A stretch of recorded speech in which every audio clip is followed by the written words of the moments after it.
Hi guys, welcome. Thank you for joining in so promptly.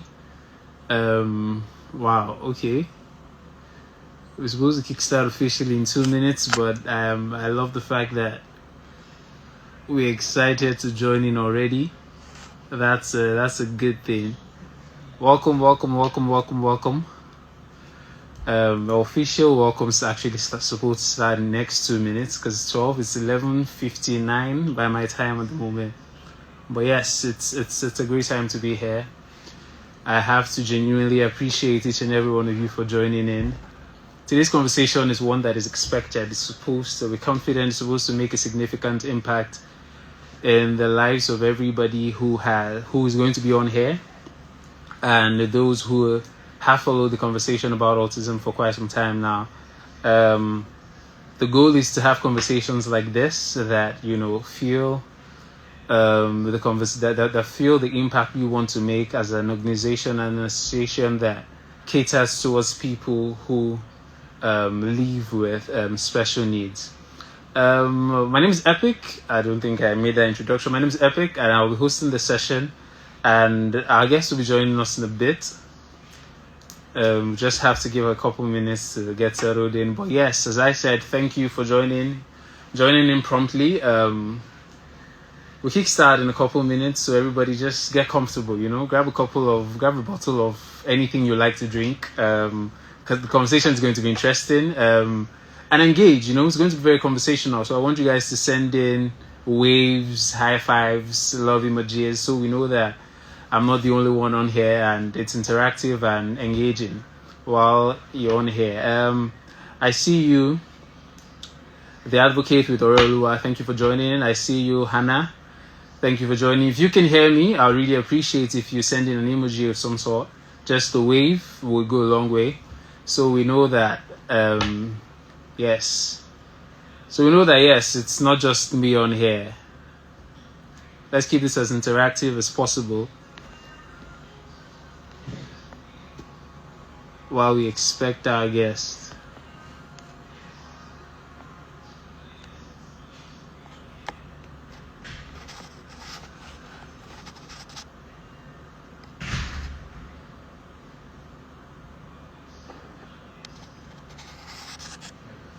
Okay, yes. We have, okay, yes. Yes.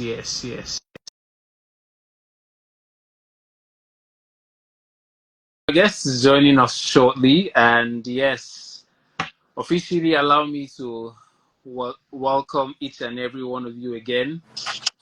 Yes. Hi. Yes, hi, Tony. How you doing? I'm very well, thank you. How are you doing today? I'm fine. Thank God. How's everything? You are most welcome. First things first, thank you for joining us promptly. We already have a couple people here, so thank you for joining us promptly. We understand how crazy schedules can be, and you're here on time, so it's a good thing. Thank Uh, you. to to our listeners, it's important to do a brief introduction so we take people um, on the journey as properly as we can. So, as I said earlier, my name is Epic, and I'll be hosting this amazing session. It's a Lend Your Voice 1000 Voices for Autism series, and today's conversation is navigating autism through life and literature. And I'll be hosting this conversation with the amazing lady you can see on your screen. I'll give a brief introduction. I'll allow her to introduce herself. But let me just say a couple things, right? So Tony is an author. She's the founder of Your Safe Space NG, and she's the bearer of the beautiful smile you can see on your screen. So, but I think that's the most I can say. I'll allow her do most of the talking while she does a proper introduction of herself. Okay. Thank you. Thank you, Eric. Please don't make me blush, please. I'm quite Please shy. go. So, my name is Tony, and I'm a writer. First of all, I write books. I write copies. I write articles. I write screenplays. So, a writer in general, and I am a um I'm really tricky about disability advocate because I think what I do is much more deeper. But I am a disability advocate. I founded Your Safe Space NG, a platform where we can support um, other siblings who have individuals with special needs and disabilities. I have a brother with autism. So my challenges or my experience in general made me want to create a group where I can also help other siblings to one get closer to their sibling and the other to would I say navigate the all of the feelings that are involved in this role. So yeah, I am a sibling, I am a blogger, I blog about autism. I have a blog called The Diary of a Special Needs Sibling where I put out things that are particular that are related to my experience and well, let me not make it all serious. I like Marvel movies. I like to I like Tony Stark. I like movies where they are shooting anyhow, like thriller movies. Anything Vin Diesel, the, yeah, I love it. I love it. I also like telenovelas, but lately it has been leaning towards the violence side. I just like action. That's about me. And Very, I'm quite young, so yeah. fair enough. Amazing. Love the introduction. Love the introduction, to be honest. We'll get straight into the conversation because we understand that we do not have all the time in the world. So we'll try to put our best to Thank maximize you. the conversation as extensively as we can. Um, Tony, I can call you Tony, right? Yes, definitely. Love it. So good. Um, you've been in this space for quite some time, right? Special needs advocacy, and you're doing a whole lot. But let's take a stroll down memory lane for a bit, right? Where did it all start for you? What inspired you to engage in this journey? What inspired you to start this process? Why did you choose this path as a journey for yourself? Okay, so let me start by saying how I knew that my brother had autism. So Toby, while I was so small, I didn't know that Toby had autism. I lied to people that, well, not lied, but I didn't know about it. So I told people that Right, he had something stuck in his throat, that he needed surgery to get it out because like he couldn't speak, or like the words he was saying, like it wasn't very coherent. So parents. I told them that, and when I started finding out about like the true meaning of autism, like it made so much sense. I'm like, okay, so this is why Toby walks on his toes. This is why Toby hits himself sometimes. This is why Toby covers his ears whenever he hears like loud sounds. So discovering that about Toby made me believe that okay, people need to know more about these things. Like I used to think that Toby wouldn't have any future, wouldn't do anything. But getting to know autism and then I just knew that okay, Toby could do much more and then I could also be closer to Toby. So it all started with just learning more about autism and learning more about my brother. So from there I thought about how everybody could benefit from it, especially Nigerians. You know, we live in a country where everything is very spiritual and very true. So, at a point in my life, I did think autism was spiritual, and I used to pray against it. But when I saw people doing things who had autism, they were doing things, I'm like, my brother can do this. And of course, let me lean towards the spiritual side. People think that, oh, autism is spiritual, that if, the sins of your parents and all of that. So, um, we used to carry that belief in my family, of course. So when I started knowing about autism, I said, you know what, I'm going to educate people about this. And my way was writing about it. It was just because I'm a very quiet person, unless you know me, unless everything comes up. But like, I write mostly about it. So I started a blog in university about starting writing about my experience. And then from there, I'm like, you know what, I want to build more. I started Your Safe Space. Then I went to film school to learn more about filmmaking so I can make movies about it because people don't read, so many people don't read, but people watch movies. So I thought Yes, that was the way I was going to build awareness. So yeah, so that's how it all started. It started from like the unawareness, the not knowing much about Toby. So that's where everything just came up. I don't know. love that, love that. I think this is very important inspiration, if I may say that, because I cannot imagine at that young age, as you said, you were unaware at the moment at first, right? You didn't know what Yeah. autism was. But let's talk about dealing with that. As a sibling, you noticed that your brother was a little bit different, right? There were some things that, as you said, some words were incoherent, but you did not have a full understanding of what autism was then. Yes. What was it like? Um, what was it like growing up, having to take your brother out to school, to playgrounds, those interactions at school, his learning process? What were the challenges that were associated with that? Was there a lot of discrimination around that? How was he able to interact with his teachers early? Let's talk extensively about managing that situation for young people, and how was it as a sibling? Because there's a lot of, I understand that once we're young, right? There's a lot of there's this funny thing that kids like to do, right? So if they notice that you have a sibling that is on the spectrum, there's a misunderstanding or misconception, and sometimes it tends to lead to some sort of mockery or something, and they bring that to you. How did you manage that as a sibling while growing up? Okay, so let me start by saying um being a sibling to Toby, that's my brother's name, has been one of the most rewarding experience of my life. Love it. Very stressful, but very rewarding. Like whenever I pray for Toby, I find myself crying because I'm very thankful. Because if this thing happens, so many things in my life wouldn't have happened. And there's a character trait I really love.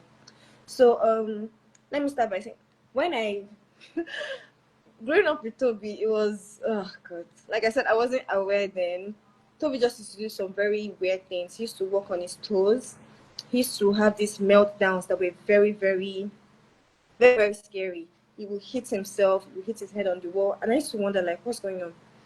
He didn't stay in his class. He didn't sit down during Sunday school. So it was just I knew that there was something wrong.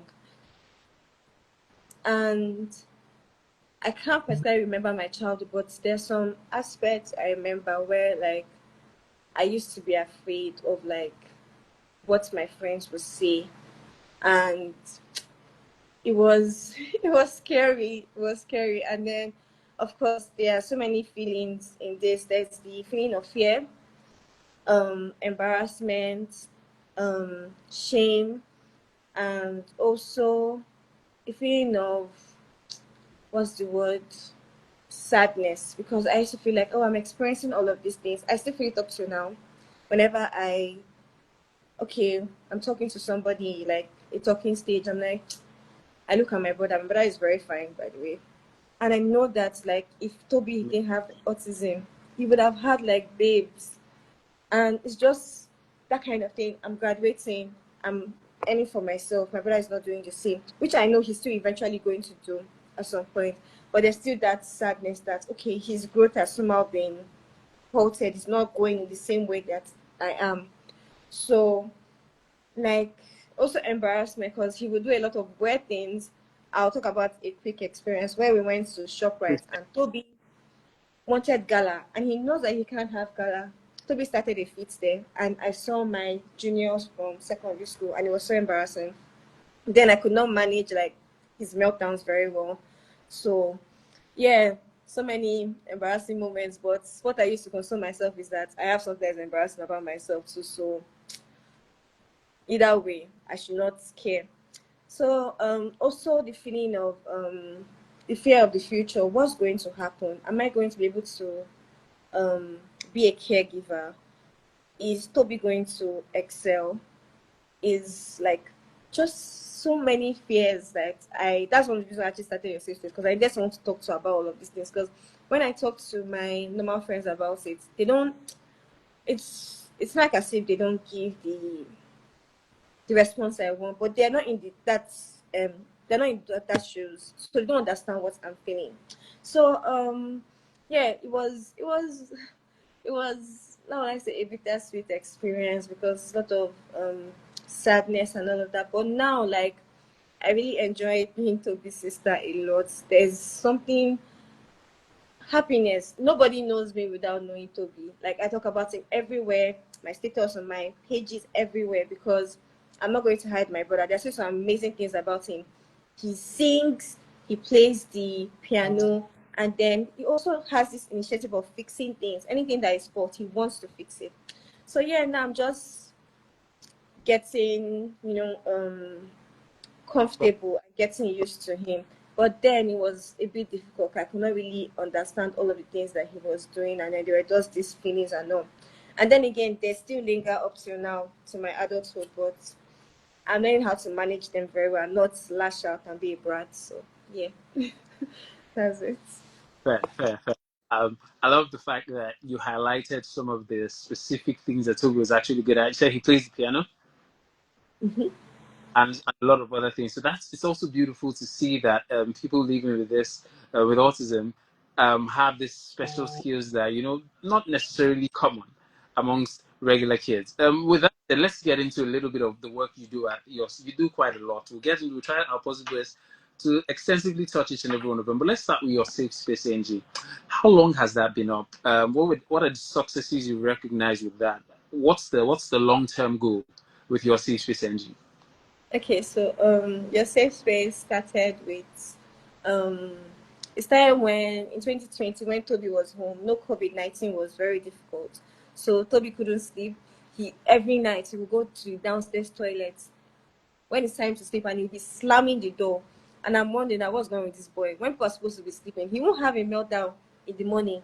It's in the night when people are sleeping that he decides to act out. So it was really difficult. My parents were tired, of course. Everybody was tired. So like I needed someone to talk to. And I had a friend, Lape, she had a brother too. She has a brother with autism. So talking with her was really helpful at that moment because she could understand how I was feeling, all the angry talks, all the tears, everything. Relate. Yeah, so like she was like, that's where the name came from, your safe space. I could tell her anything without being ashamed or afraid. So, and I thought about it that, you know what, people need this. Like, a lot of people have thoughts. This is an experience where people are scared about talking about things. And it's very, very, as much as it's very beautiful, it's very draining. My mom gets tired sometimes. Sometimes you lose faith. Sometimes you're wondering. Sometimes you're angry. Like, so not many people will be able to understand. So that's why I created a safe space for me to be able to help other siblings to navigate their emotions very well. It's one thing for you to be upset with your brother. It's another thing for you to lash out and be physically aggressive with him. So like the point of your safe space is to check up on people, to provide support, to be their ranting person. So like what happens in your safe is that I text people weekly, like how are you doing? How is everything in your home?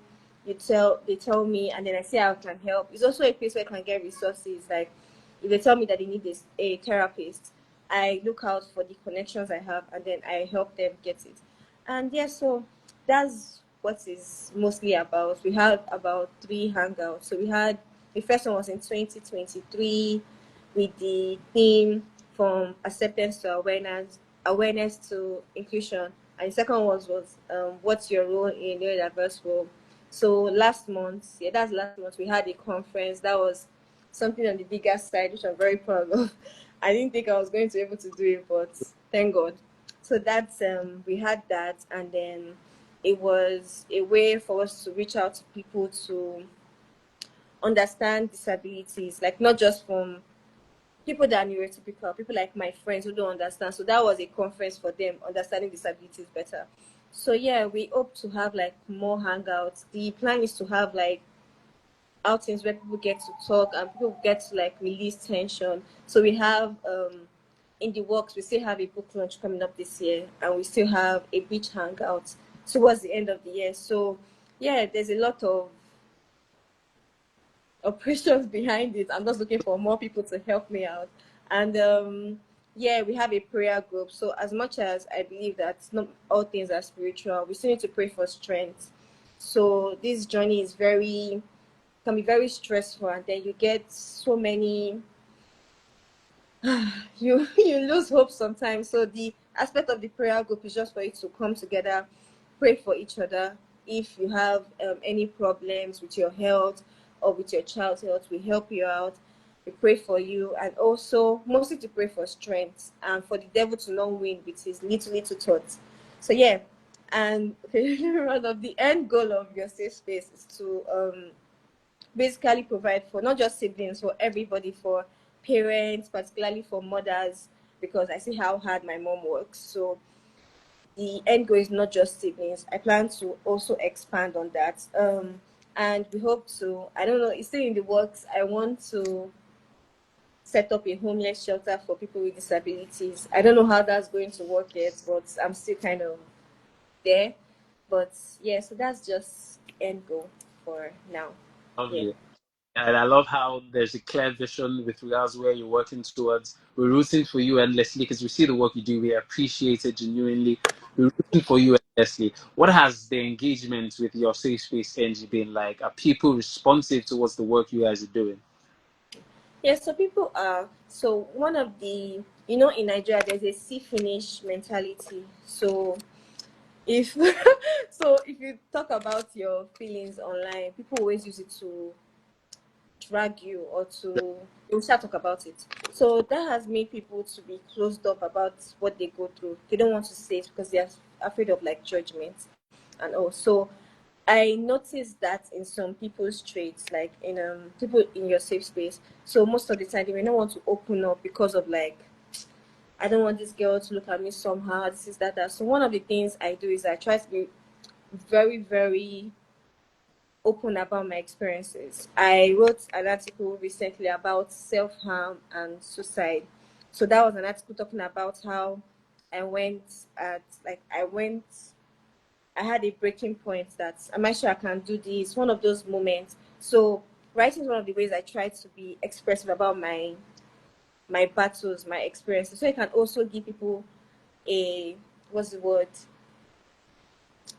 A way to trust me, a way to like, okay, she's talking about these things. I can also talk about it too. Like not to be afraid about our stories because I feel like when we open up about our stories, people get to know what they need to do. Like now, special needs is very expensive, and by the time you keep on talking about how therapy is expensive, the government can pick up that okay, let there be a funding for like special needs parents to be able to send their children to school, whether mainstream or whether special school. So like, yeah, so it has been good lately. Like I'm even particularly this year because I've been very, very I prayed about it. I said I needed your safe space to be more engaging. I needed more members. So I had more people. I had more people reaching out to me that okay, this is that, that.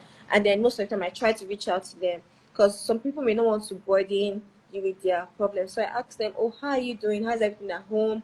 And then they speak about it. So yeah, it's a very tasking job because sometimes you have to carry burdens on your head because the whole plan, the whole vision of this is to be there for people. So unconsciously, you have to carry people's problems. So most of the time, my prayer points are not just for me. My prayers are not just for me. It's for people of your safe space. So yeah, it's been good, but I want more. So yeah. I mean, it's for a good cause, so it's okay to be Oliver Twist and demand for more in this context. So that's very good. Let's I want to take you up on something you said, right? You've talked about the home a lot. You've talked about the vision of your safe space, um, um, growing to also include influencing homes and all that, Yeah. and involving parents and stuff.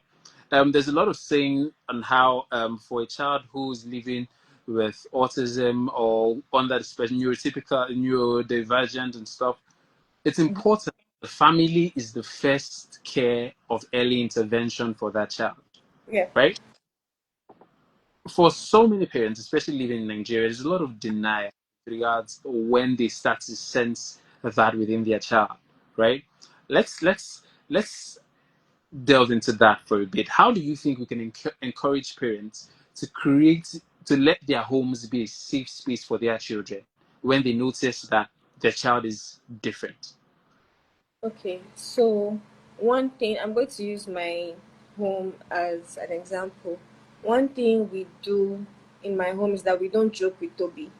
We fight for him. If we sense any kind of remark or any kind of look, we're quick to address it.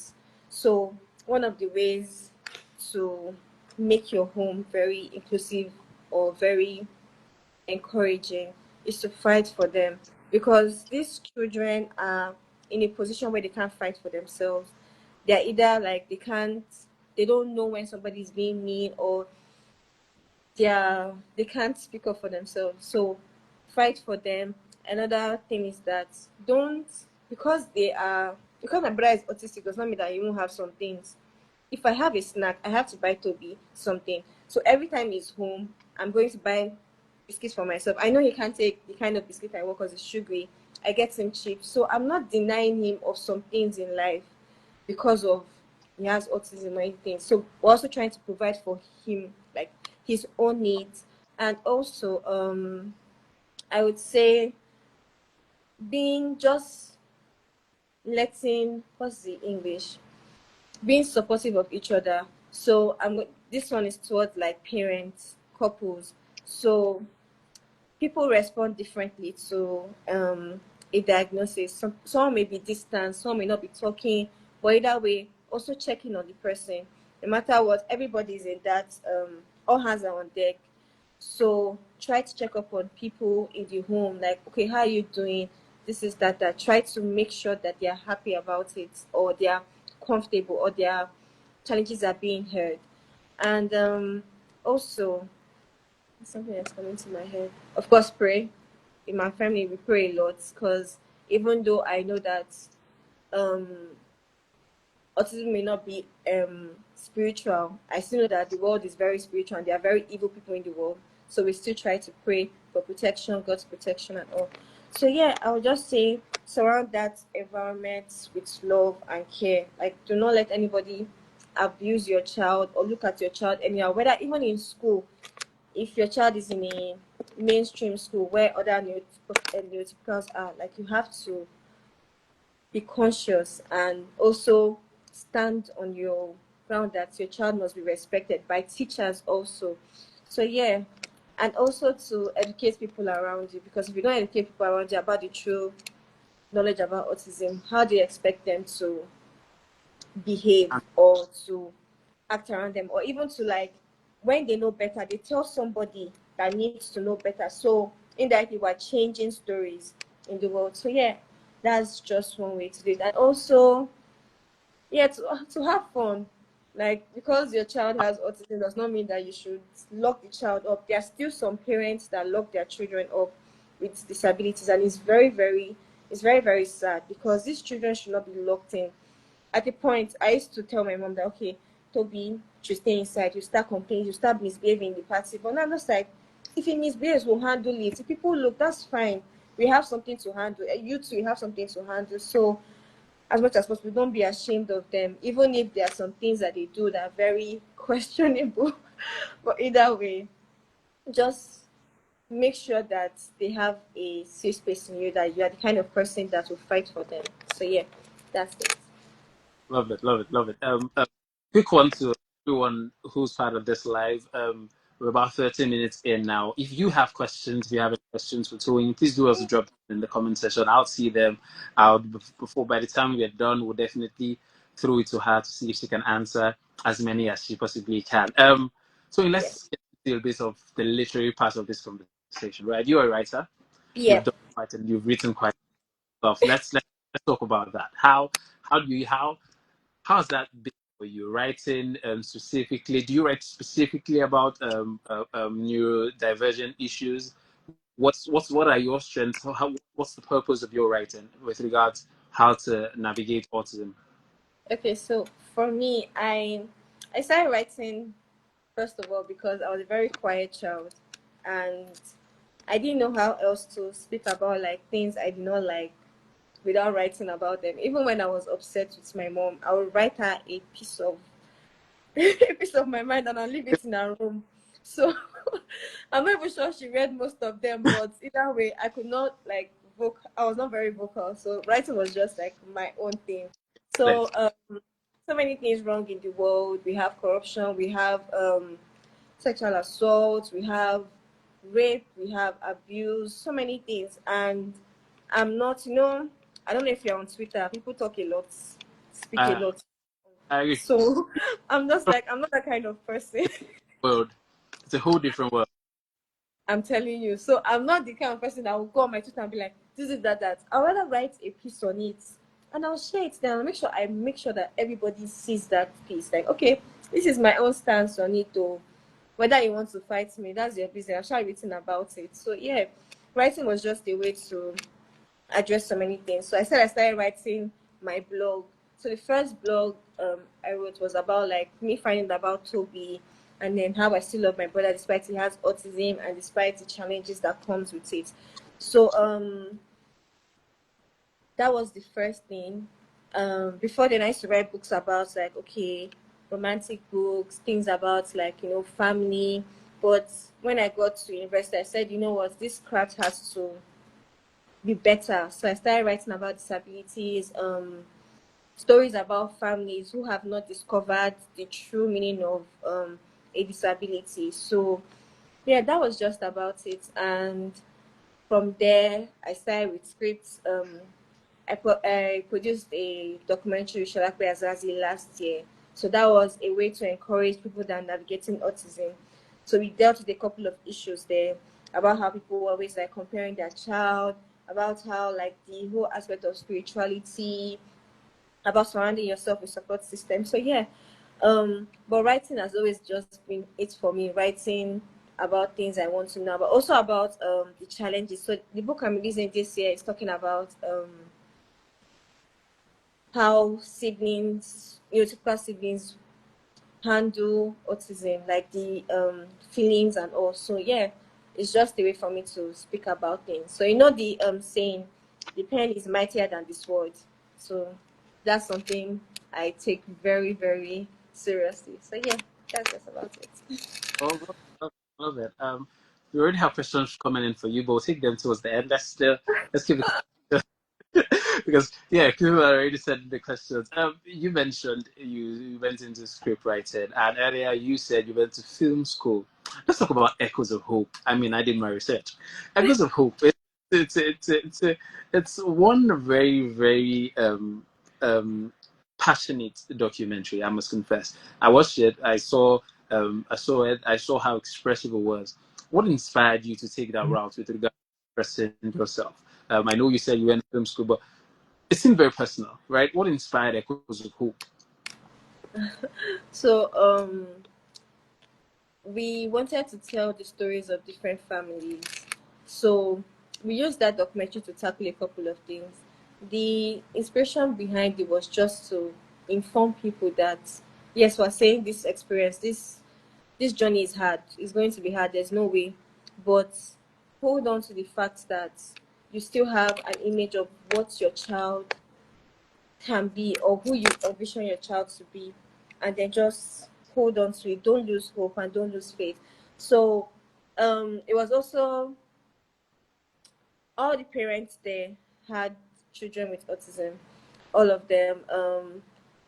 So we wanted to just tell them that, okay, tell the public that, okay, this is what it is, this is what we go through, this is how you can help, and all of that. So yeah, it was deeply personal. Like when we picked out, when me and Mrs. Azazi picked out the questions and the people to interview, we were specific. We wanted a particular message to be out there, and that was that don't lose hope, keep on going. That your child can still grow to be that's someone big, someone that is not just One someone that's significant. not dependent on other people. Yes, so that was the message, and yes, so we did that, and it was quite stressful,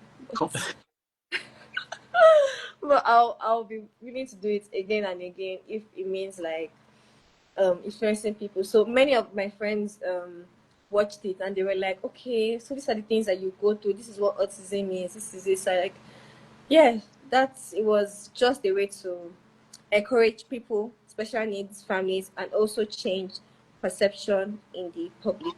So yeah. Love that, love that. You have said it was a lot of struggle, right?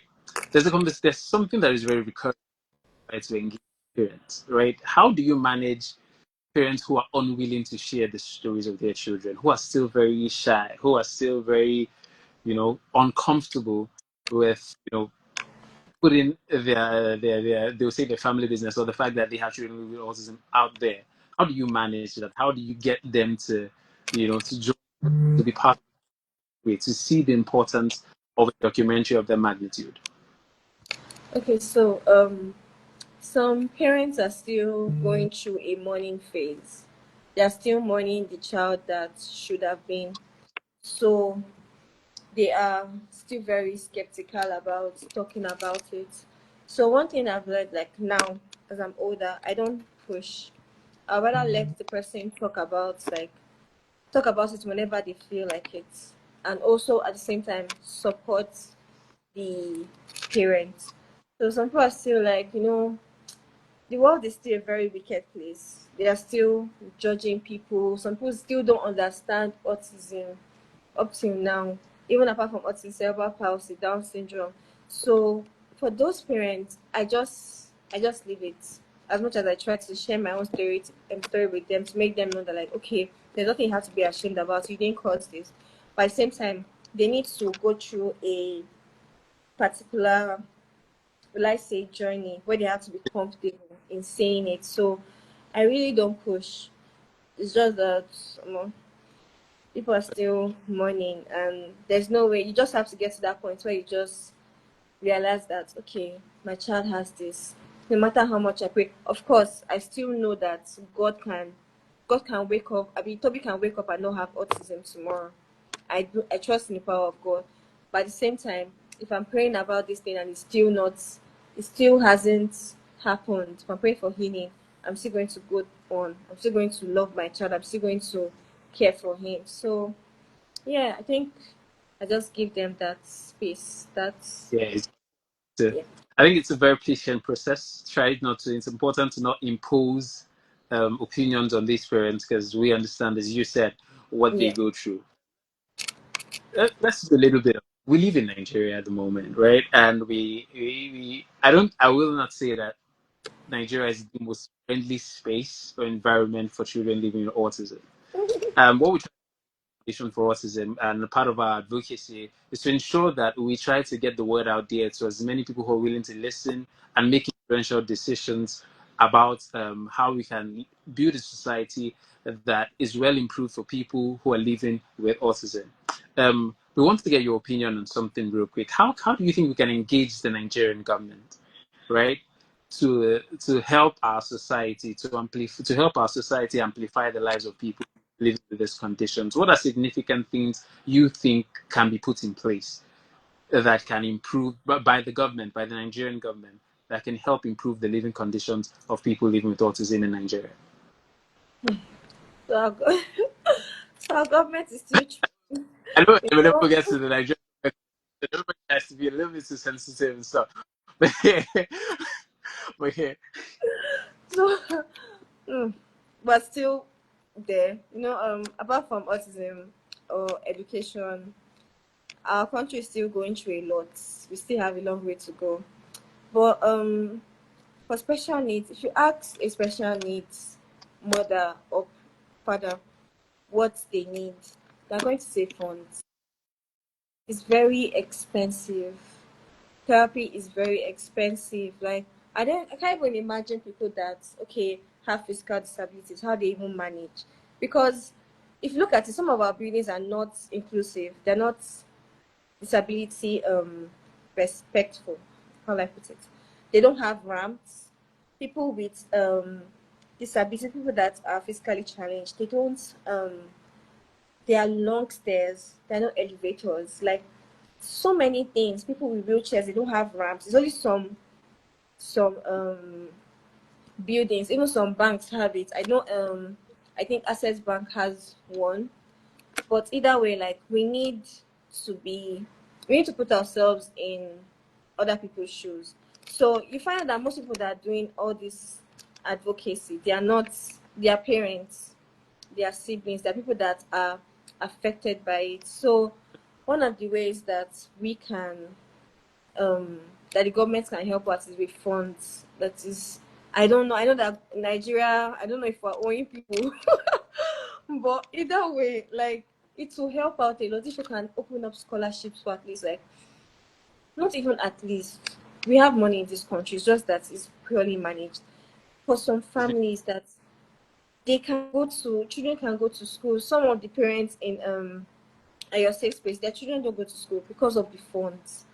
They can't just go to any school because any school they can't teach the way they're supposed to. Because now my brother can't go to the school I went to because he needs to learn visual, like in a visual form, and he needs specialized education, which the Okay. government needs to. So we need aspect of funds. We need to give scholarship. We need to give money to parents to be able to manage the situation. Also, we need better educational system. Every school should have specialized education. Not everybody learns the same way. You could learn by just listening in class. I could learn by in visual means. At the same time, a classroom is filled with people with different needs. A classroom could have someone that is blind. We don't have I think they call it braille. We Real, don't yeah. have that. Yeah, and then it's just a lot. We need to have more people. We need to have more people that know about special needs to be in educational systems where people can note that even a teacher can see that okay, this child he's not listening the way like he's supposed to. There's a problem. Let me go through the process and try to get him a diagnosis. Something like that. People that note like they know these things luckily like they're helping out a lot. So we need that in I think that's in private schools, but we need that in public schools because I cannot even imagine how public schools are with how like Navi- I know there are no tables, there are no chairs. Like we need teachers in those rural communities to be able to spot these differences and these differences that these children have because I know how parents are our Nigerian parents. If you come home with if to start saying that the person that have two heads. Meanwhile, the child is not learning, cannot learn the way that the other person is. Like so we need teachers and we also need like more people that more inclusive communities, buildings like that. And then also will I say what's the word? Activities in the rural areas. I keep on saying rural areas because we are privileged to have all these internet, everything, and the TV is talking about it and all, but we still need advocacy in those rural areas. So able to talk to people in local languages that okay, this is what my child has, or maybe in Yoruba. Some people will not be able to understand autism the way it is, but when you explain like the words in a way that they can understand, it makes it much better. So all of these things will actually go a long way, and also but mostly in support with financial means because it's very expensive. It's very, very expensive. A lot of people are missing out on their child going to the next level because because they cannot go to school. So they are just there. They don't have drugs. They're just there. So that's one of the ways. And luckily they are doing a lot. I know Lasoda is doing some things for they were one of our sponsors for the conference. So Mrs. Adenike is trying hard. But apart from Lagos State. Let's even move it to other states safe. I cannot even imagine how it's going on in the north. So we need all hands on deck. We need leaders that are passionate about this. Because let's be real, some people if they have let me not generalize, but some rich people, if they have children like this, they take them abroad where everything is slightly okay. And in Nigeria, some of us that can't go abroad were practically suffering. God forbid you not suffer in Jesus' name, but either way, like so yeah, so okay, that's just some of the ways that they can I help. love how detailed you have been with this opinion. Particularly, I love what you said about engaging the rural communities because we live in the cities, we live in Lagos, Abuja, and we see some things and we think that's how it always is. But we go to rural areas in Nigeria, you go to some parts of the Middle Belt, northern Nigeria, and it's very deplorable the situations that you see there. And you wonder how people who are neurodivergent in those communities see and like how they interact, how is it explained to them, and these things are recurring. So I love how you've highlighted that. We're running out of time real quickly, so we're going to take some questions that we have. So let's just do that real quick. So the first one is for Max. So Max has a question for you. He said, when you talk about the low points of getting suicidal, when you get like when you were sad, sometimes or moments, can you share about your healing process and the steps you took to get back to being better? Okay, so one thing I did was I so let me go spiritual. It was after your safe space. Now I'm supposed to be rejoicing about your safe space. I was just exhausted. So many things were happening at home. I'm like, what is this? I can't do this. So my healing process came with I couldn't pray at that point. So what helps me whenever I get overwhelmed mostly is I pray. That's a very massive, that's when I even try to preach in your safe space, that just pray. Once you give it all to God, there's this as if like something has been lifted off your shoulder. I don't know how to explain it.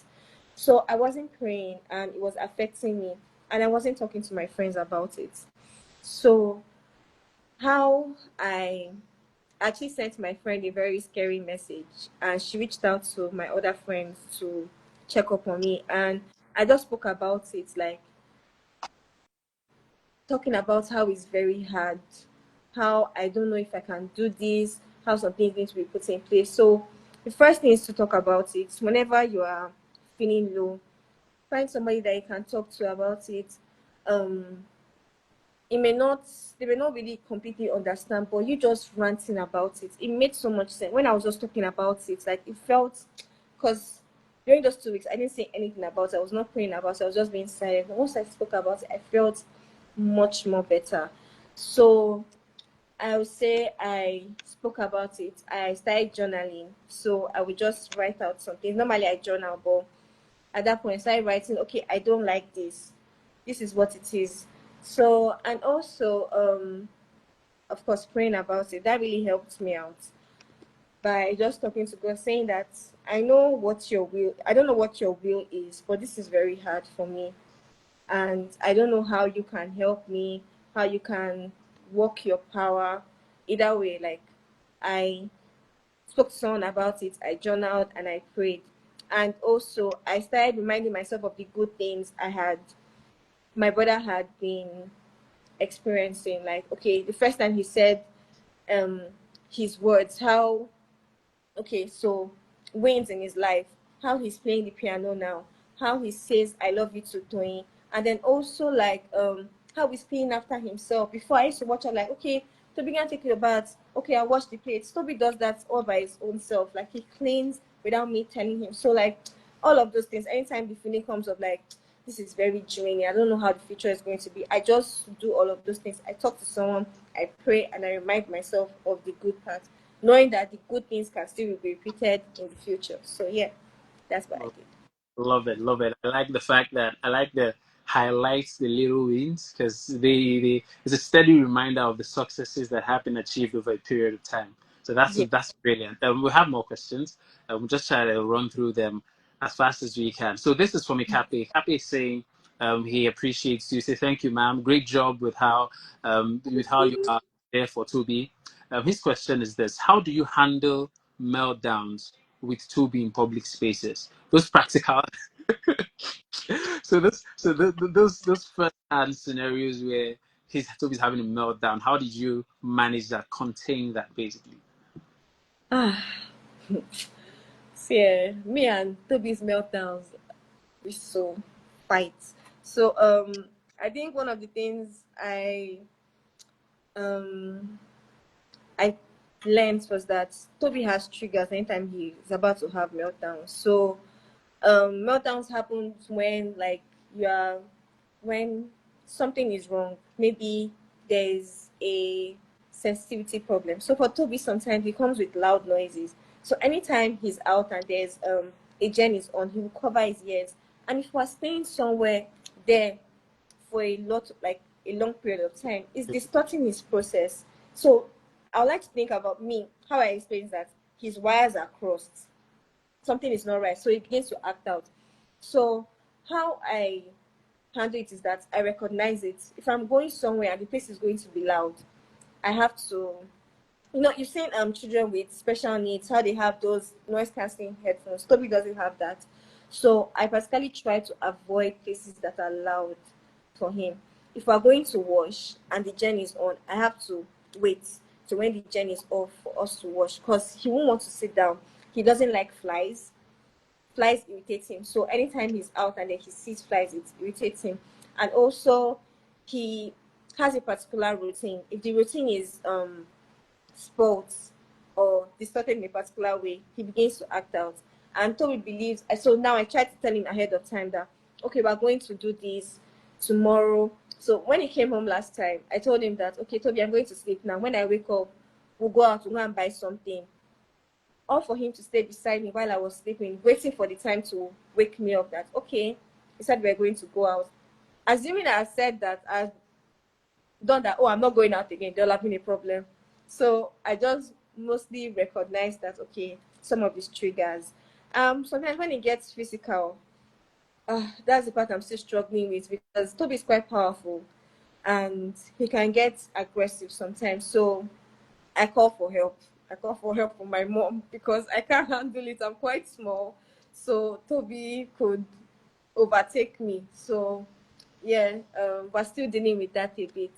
But luckily his violent outburst has not been as much as when he was younger. It's just now that he just maybe just hits himself for a while. But like before, it used to be very crazy. But now, like, it's mellow. So yeah, we're still a work in progress though. So yeah.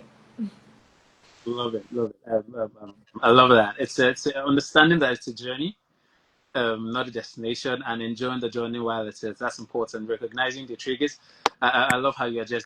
I have one from Francis, right? So Francis is saying a lot of times schools tell us that they run inclusive education, but that's not the true situation. What advice do you have for all stakeholders to ensure the true practice of what they preach? So how can we, what can we do to ensure that these schools that say in quotes that they run inclusive education, how can we, what strategies can we put in place to ensure that we hold them for their word and say, this is what you said you do, and monitor that they do that? Okay, so a school that um is inclusive should have certain things. They should have a teacher who is gifted to know all of these differences. So not all teachers can handle special needs. That's one thing. You need a lot of patience. That's one thing for sure. And not many people have that. So I think one of the ways is just to, for me, I would track my siblings' progress. If you say you're being inclusive, there are some changes I should see in my brother, some changes educationally and also behavior wise. Because let's be honest, they're in school, we don't know what's going on. So the only way we can see that, okay, they are working is through slightly through the progress of my sibling. So I think that's just one way. And also there should also be, I think will I say certified teachers. That's another thing. A teacher Yeah. could say that, oh, I know about difference, I know about diversity, but they are not certified. That's another problem because you need to go through a certain level of certification. I think there are about 3, I'm not even sure. And yes, so you need to know. So any parents need to ask that, okay, what certification does this teacher have that's going to be handling my son? Do they know what's basically the questions that you should ask? Like, it's just to ask about how gifted they are and certification they have, and also to look out for the progress in your child. So that's one way I would do it. But yeah, there should be a certification in all these schools. That's the thing, you may not even know. People like to carry inclusion on their head that, oh, I'm being inclusive and everything. Yes, okay, maybe a child is using a wheelchair, and every day the child they have to bring armed men to carry the child to their class. Why can't you do ramps? Grams, yeah. So yeah. Right. Love it, love it. I think we've kept you here for about quite some time now, and first. Again, I want to say thank you for the time. I think that's about all the questions we have, and this has been a fine conversation. I'm going to allow you to wrap up now with final words, the goals, with what you want to see, where you see your safe space in the next 5 years, what you hope for as a society, as Nigeria, for as a society that is Nigeria we live in, what you expect to see in the coming years, and how these things can be implemented. Basically, final words from your end as we wrap up now. Okay. So your safe space is still looking for individuals that we can help, people that we can um find, people that we can make sure that they're okay. Um, in 5 years, your space is going to be much more bigger and have, by the grace of God, I keep on still saying that we're going to have a homeless shelter because homelessness is a very big issue in Lagos. So we are going to, especially for disabled individuals, and we're also going to have conferences. We're going to have a lot of escape escape dates where we go to the beach, the cinemas, and most importantly, we're going to make sure that you're close to your sibling or your child. Because even though there are some challenges, you still have to find that thing that you love about your child and make sure that okay, you're still close to them. And yeah, we intend to go bigger and also to help out in financial support. A lot of times where parents reach out to me or siblings that, okay, they need this, it comes out from my personal pockets. But I'm hoping that one day I have a very big sponsor, apart from my Heavenly Father, that will help out in all of these things. And for Nigeria, I hope that people get to see the true meaning of these disabilities and they also support people, and people with disabilities are not discriminated against. They are not made fun of, especially people with physical disabilities. And then also that they get to live their lives without being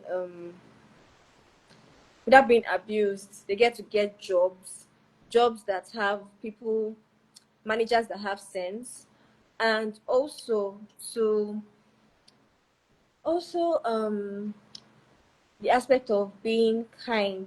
I would like to see a very kind Nigeria because a lot of people they take the right to speech very, very liberal. So they speak anyhow. So I really would love to see in Nigeria that they think about what they have to say before they actually talk. So yeah, a more inclusive and kind world, kind Nigeria, as I hope to see. And by the grace of God, if we keep on doing our own parts, we're influencing people to do better. So yeah, that's about it. Absolutely. Love it. Love it. I have thoroughly enjoyed this conversation. Tony, it has been nice. My absolute pleasure to do this. I have enjoyed every the finest 1 hour conversation I've had in a long time. Every has been inspiring and memorable. I would say that at AK Foundation for Autism, we try our possible best to advance these conversations, right? Using digital advocacy as a tool to ensure that more light and more awareness is brought towards this conditions, right? We run an early intervention center where we cater to children here in Abuja. So we try our best just to ensure that we are amplifying the lives of people living with this, living with autism, and we are there for the parents and creating communities. And we would love to do a lot of more work with you, particularly and your organization, and we look forward to all of that in the near future. So I said I've thoroughly enjoyed this. Tony, thank you for joining us. This has been absolutely memorable. We'll definitely and to all our listeners, everybody who has been part of this conversation, thank you for your questions, thank you for your engagement. Tony, you've had a lot of people saying thumbs up to you and great job. People are really eulogizing the work that you're doing on here, so that's a good thing. Thank Yeah, you. I'm shy.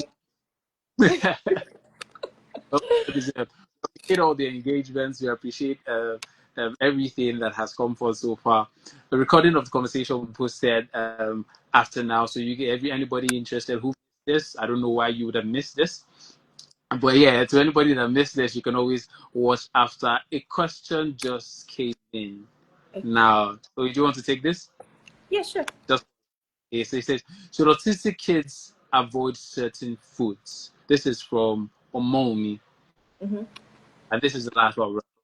Should autistic kids avoid certain foods? That's the question.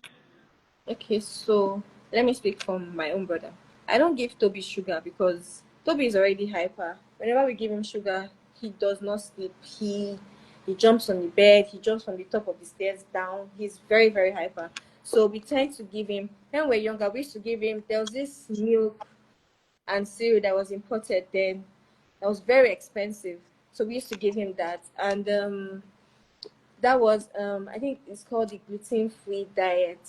So I'm not a dietitian, but what we try to do is that we make him avoid sugar. And I've seen that in other families. They avoid sugar, they avoid gluten, and also I think wheat also. So yeah, they should avoid certain food. But it's important to talk to someone that knows better about it, that can check out your child, because it's not everybody, no autism is a spectrum. Some things work for some people, some things don't. So yeah. Exactly. And to add to that, as you said, not everything is, it's not exclusive, right? Some people, some things work for some certain people and others work for others. If you follow our page, or me asking a question, you follow our page, you see that we share um, um, answers to these kind of questions. We, part of our content, regular content highlights the do's and don'ts when managing the situation in children. So it will help you get more knowledge. And as she said, that was very importantly, also always interact with people who have experienced what Yeah. works for your child. Very important. I think we've held to here way longer than expected. Ma'am, it's been my absolute pleasure. We look forward to further conversations as we continue to drive these conversations. The goal is to ensure that maybe one day the government finally hears us and improves the living conditions, create all those inclusive buildings, help with funds and amenities that will amplify the living conditions of people living with autism. That is the goal. That is what we're working towards. And we're on this journey to God calls us home. Yeah, exactly. Well done for what you guys do. It's really amazing. Like, um, for you to decide to change people's perspective, people's knowledge about like different disabilities, especially autism, that are still being very, very misunderstood. Well done to your foundation. I really look forward to working with you guys in the future. Thank you so much. I'm blushing on behalf of. So you have the rest of. I wish the rest of your day to be very beautiful. Have a fine day ahead. Thank you for doing this with us. We'll end live now. So, ladies and gentlemen, thank you for joining us. So, as I said earlier, my name is Epic, and we'll catch you next time on the Lend Your Voice 1000 Voices for Autism series. Bye bye. Bye. Thank you.